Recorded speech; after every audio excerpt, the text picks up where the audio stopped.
Hero MotoCorp का stock of the day हो सकता है जिस हिसाब से ये खुला और पहले गिर चुका है। क्या इसमें रिकवरी के लिए प्ले करना चाहिए पालिया साहब? 2660 का स्टॉप लॉस रख के बाय करना चाहिए और ये स्टॉक मुझे लगता है 2720 तक मूव एक्सटेंड कर सकता है। ये आपको आज पैसा बना कर देने वाला है। 2750 तो सबसे पहले तो मोहर लगा लेते हैं, लेकिन मोहर लगाने का मतलब ये नहीं है कि आप प्रॉफिट बुक कर लें। मोहर लगाने का मतलब ये है कि आप स्टॉप लॉस को धीरे धीरे ऊपर के लिए ट्रेल करें, क्योंकि ये वो स्टॉक है जो रूरल सेक्टर को सीधे केटर करता है। क्या खरीदेंगे सर फिर इस इवेंट से पहले? तो जैसे आई थिंक आप कुछ देर पहले बोल रहे थे, जो रूरल सेक्टर प्लेज हैं, auto related rural sector plays हैं, उनको फ़ायदा रहेगा। ऑलरेडी आप उन स्टॉक्स में तेज़ी देख रहे हो।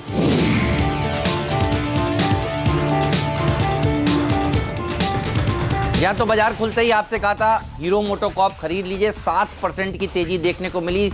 सबसे बढ़िया प्रदर्शन दिखाने वाला ऑटो स्पेस में यही स्टॉक्स था। तो इसी तरह के आइडियाज आज भी आपको मिलेंगे। स्वागत है आप सभी का CNBC आवाज पर। आप देख रहे हैं आपका फेवरेट शो स्टॉक 2020। नीरज और मेरे बीच होने वाला है ये बेहतरीन मुकाबला। लेकिन देखिए, सबसे पहले ग्लोबल बाजारों से किस तरह के संकेत निकल कर आए हैं। शुक्रवार को जब भारतीय बाजार बंद हो रहे थे तो 50 पॉइंट की तेजी दिखा रहा था डाउ फ्यूचर्स, और देखिए करीब करीब उतना ही ऊपर जाकर बंद हुआ है। जॉब डेटा बढ़िया आया है, लेकिन कितनी छुट्टी में है आज एशियाई मार्केट्स? अरे बहुत सारे, चीन, हांगकांग ल्यूनर न्यू ईयर है उनका। हाँ, वो लोग मनाते हैं, ऐसे मनाया था न्यू ईयर। हांगकांग आज आधा दिन खुले रहेगा और आधे दिन के बाद छुट्टी हो जाएगी। ऐसा थोड़ी कि न्यू ईयर के दिन भी बाजार खोलो, भले वॉल्यूम ना हो। सही है, बिल्कुल सीखना चाहिए एशिया एक्सचेंजेस को। यस, एशिया क्या, भारत को सीखना चाहिए। समझ गए होंगे एक्सचेंज वाले कि ऐसे करना चाहिए। लेकिन संकेत जो दुनिया भर के हैं वो पॉजिटिव हैं। पॉजिटिव इसलिए हैं क्योंकि जो एक बहुत बड़ा मुद्दा जिसकी लोग इंतजार कर रहे थे, चीन और अमेरिका के बीच व्यापार संबंधों को लेकर के, वो काफ़ी हद तक सुलझता हुआ लग रहा है अब तक के संकेतों से।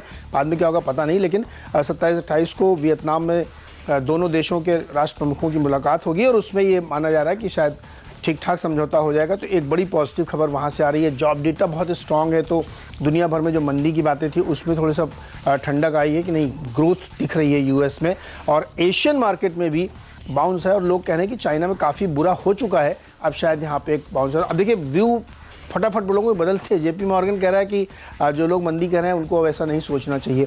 तो आज के लिए फिलहाल क्यूज़ काफ़ी बेहतर दिख रहे हैं और हमें लगता है कि बजट भी 2 दिन में लोगों ने ठीक से समझ लिया होगा।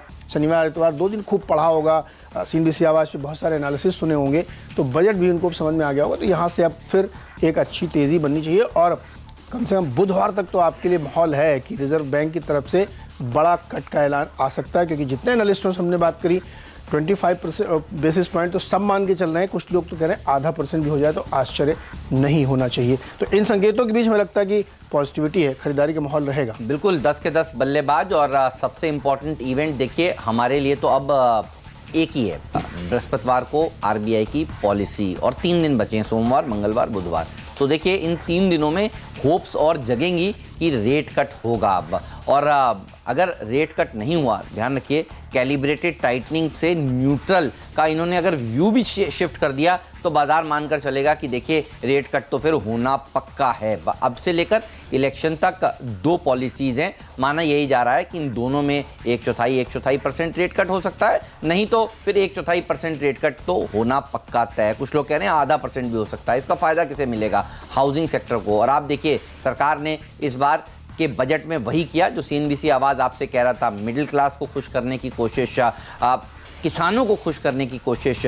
और देखिए हाउसिंग ये एक ऐसी चीज़ है जिसको बूस्टर डोज सरकार देने जा रही है। याद करिए पिछली GST की काउंसिल की बैठक में भी एक समिति का गठन किया गया था जिसका काम ये था कि वो बताए कि किस तरह के वहाँ पर रियायतें देनी है। और वो भी देखिए अब अगला इवेंट है जिस पर सबकी निगाहें टिकी रहेंगी। तो रियल एस्टेट सेक्टर के ऊपर रखिएगा नज़र। DB रियल्टी और अरविंद स्मार्ट स्पेसेस से हम शुरुआत कर रहे हैं। यहाँ पर हमें लगता है कि एक मूव बड़ा वाला आ सकता है। इस पॉकेट के ऊपर आपकी नज़र होनी चाहिए, अच्छी तेज़ी यहाँ पर देखने को मिल सकती है। और वर्स्ट इज़ बिहाइंड। देखिए छोटे छोटे जो रियल एस्टेट का कामकाज करने वाली कंपनियाँ थीं वो अपने आप ही वाइप आउट हो गई, क्योंकि रेरा जैसा बड़ा नियम आया। और अब बड़े जो नए प्रोजेक्ट्स हैं, देखिए पिछले कुछ दिनों में नए लॉन्चेस हुए नहीं हैं, तो धीरे धीरे करके जो इन्वेंट्री खड़ी थी वो अब ख़त्म होती हुई दिखेगी। और हमें इसीलिए लगता है कि ये जो सेक्टर है वो बढ़िया प्रदर्शन दिखाएगा, इसके ऊपर आपकी नज़र ज़रूर होनी चाहिए। और अब से लेकर अगले 3 ट्रेडिंग सेशंस में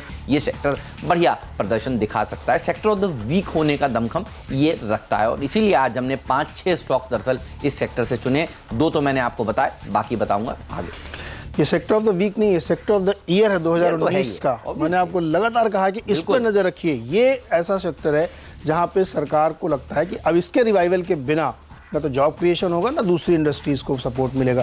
तो इसलिए रियल एस्टेट पे कितने ऐलान हुए बजट में वो आपने सुना ही होगा। खैर, टीम को आगे बढ़ाते हैं। हमारी टीम की जो शुरुआत है उसमें बिकवाली वाले शेयर से 2-2 करके बताएंगे। रिलायंस कम्युनिकेशन बेचना चाहिए। देखिए, अब कंपनी ने हार मान ली है कि वो खुद से कुछ कर पाने मुश्किल है उनके लिए। तो 42,000 करोड़ का कर्ज उतारने के लिए वो NCLT में चले गए रेजोल्यूशन प्लान के लिए, और ये काफ़ी समय इन्होंने लिया और ये प्लान रखा था कि अपना रियल एस्टेट जो इनका एक डार्क सिटी है उसको वहाँ पर डेवलप करेंगे, तो वहाँ से पैसे आएंगे, कुछ बड़े PE फंड से बातचीत चली, लेकिन एक्चुअली कुछ हो नहीं पाया।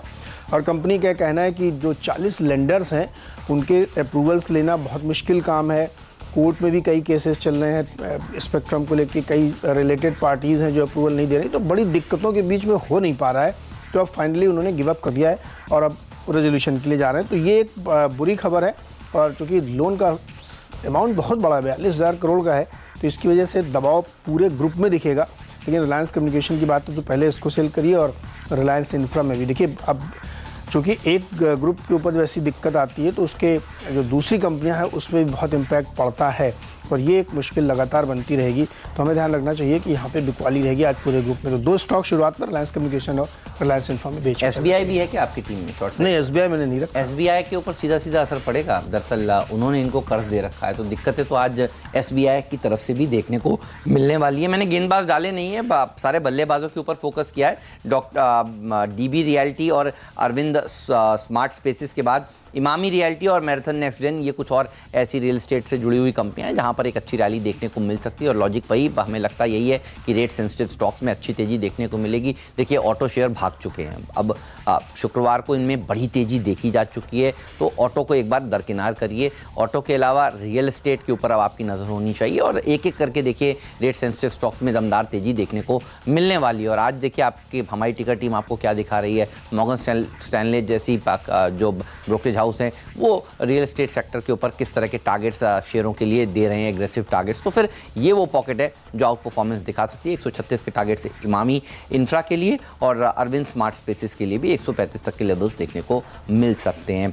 मैराथन नेक्स्ट जेन के लिए 116 तक के लेवल्स बन सकते हैं। ये वो पॉकेट है जो आउट परफॉर्म करेगी।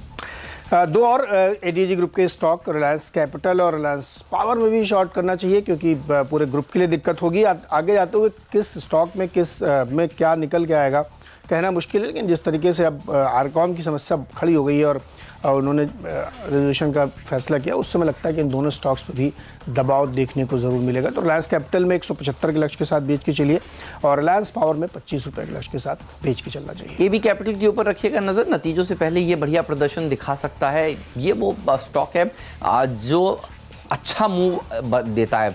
10-10, 15-15% की रैली एक एक दिन में इसमें देखने को मिली है जब हमने स्टॉक 2020 में इस शेयर को पहले सुझाया है। मुझे लगता है कि उस तरह का माहौल अब बन रहा है। देखिए, ये हफ्ता जिस तरह से इम्पॉर्टेंट है रेट सेंसिटिव स्टॉक्स के लिए और रेट कट के होप में, तो फिर ये वो पॉकेट हैं जो आउट परफॉर्मेंस दिखा सकती है। ज़रूर 11,000 के पास जाने की कोशिश हमने शुक्रवार को करी थी, लेकिन वहाँ से एक बार नीचे आए थे। लेकिन अगर इस तरह के बड़े रेट कट्स होते हैं तो वापस हम उस लेवल को हासिल करने की कोशिश करेंगे, और ये एक बड़ा सेंटिमेंट बूस्टर भी होने वाला है। ध्यान रखिए, इलेक्शन में भी जो काम हुआ है, सरकार ने जो ऐलान किए हैं, उससे सरकार और मजबूत होगी। बाजार को ये होप होगी कि जब अब इलेक्शंस होंगे तो इनकी सीटें ज़्यादा आएंगी। तो ये इलेक्शन वाला बजट था और बिल्कुल उसी तरह से इन्होंने इसको प्ले भी किया है। तो बढ़िया चौके छक्के लगाएं, और हमें लगता है मार्केट भी इस चीज़ को सलामी देगा। इसलिए AB कैपिटल को आज टीम में शामिल किया है। 88 के टारगेट के साथ इसको आज के सत्र में आप अप्रोच कर सकते हैं।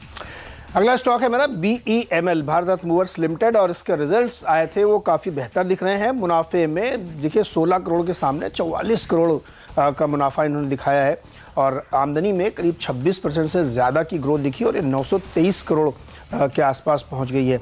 अच्छी बात यह है कि मार्जिन के इम्प्रूवमेंट के साथ इन्होंने ये हासिल किया है। मार्जिन 5.6% के सामने 8% आई है, तो अच्छा खासा उसमें उछाल है। और एबिटा लेवल पे तो 81% की ग्रोथ है। तो रिजल्ट्स काफ़ी बेहतर इन्होंने दिए हैं और मार्केट का मूड सही, तो मुझे लगता है BML में आज फिर से तेजी बनेगी और ये स्टॉक का बिहेवियर भी हाई बीटा टाइप का है, तो यहाँ पे ट्रेडिंग के बढ़िया मौके मिलेंगे। 815-820 का कंजर्वेटिव टारगेट लेते हुए इसमें लॉन्ग पोजीशन बनाई जा सकती है। और अब वक्त है डिपेंडेबल शेयर जानने का।